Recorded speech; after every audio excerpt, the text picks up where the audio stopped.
Bonjour, je m'appelle Laurent, je suis ostéopathe chez Axelit. Bonjour, je m'appelle Guillaume, je suis entraîneur et coach en santé globale chez Axelit. L'axe de la vidéo d'aujourd'hui va porter sur les douleurs lombaires. Les personnes souffrant de douleurs lombaires ont généralement trop de tension sur les muscles fléchisseurs de la hanche, ce qui entraîne un changement de position au niveau du bassin vers l'avant. Ça va augmenter la pression sur les lombaires et ça va créer une sorte de barre lombaire. Les personnes souffrant de ce type de douleur ont beaucoup de mal à maintenir la même position pendant trop longtemps. S'ils restent debout ou assis un certain temps, ils vont avoir le besoin de changer de position.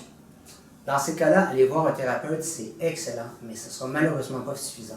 Il va aussi falloir faire des exercices de renforcement pour maintenir les gains obtenus lors des séances. Effectivement, les personnes qui viennent me voir, j'utilise des techniques spécifiques pour soulager le lombaire qui va permettre de diminuer la pression et d'augmenter la mobilité. Mais c'est très important de faire des exercices pour garder le gain de la séance. Alors moi, ce que je vous suggère de faire, c'est un exercice de renforcement du bas des abdominaux et aussi un exercice qui va consister à étirer les quadriceps. Ça va aider à maintenir le bassin dans une position plus neutre. Et moi, je vais vous montrer une technique de manipulation ostéopathique qui permet de régler ce problème lombaire.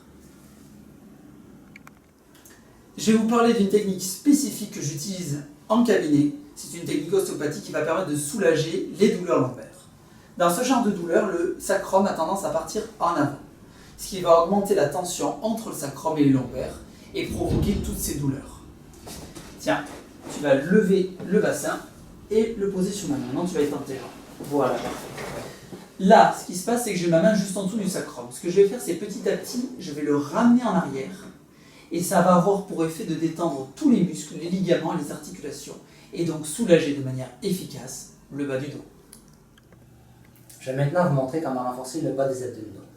Ça va nous prendre un tapis qu'on va rouler, qu'on va aller porter en dessous des fesses. Si vous n'avez pas de tapis à la maison, c'est pas grave, vous pouvez prendre une serviette, ça va faire la même chose. Ce qui est important, par exemple, c'est de venir porter les hanches juste au bout, ici, du pli de la serviette. On va maintenir le dos plaqué sur le sol. On va mettre les coudes au-dessus des épaules. Et puis, on va essayer de plaquer le bas du dos et de soulever les genoux vers le haut. C'est très important de ne pas tirer les genoux vers soi, parce que là, on ne fera plus travailler les abdominaux, on va faire travailler les fléchisseurs de la hanche. Si c'est trop difficile, vous pouvez légèrement tirer les genoux vers vous, mais tout en poussant vers le haut.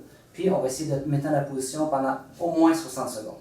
Quand on a fini, très important, on va déposer une jambe à la fois afin d'éviter un spasme musculaire. Et voilà. Je vais maintenant vous montrer comment faire l'étirement du quadriceps au sol. On va venir chercher la cheville avec la main. Très important, on va essayer de garder le bassin basculé vers l'arrière. Donc, il va falloir contracter le bas des abdominaux. Ensuite, on va porter la main en extension complète devant soi. S'il y a beaucoup de tension, on va faire l'exercice pendant 60 secondes, on va le répéter 2 fois. S'il y a un peu moins de tension, on va le faire 2 fois, mais on va faire seulement 30 secondes. Quand vous avez fini, on relâche tranquillement ici la tension et on refait l'autre côté. Et voilà. Nous vous invitons à joindre la communauté Axelit en vous abonnant à notre chaîne YouTube. Vous recevrez des vidéos éducatives afin d'optimiser votre santé globale et performance.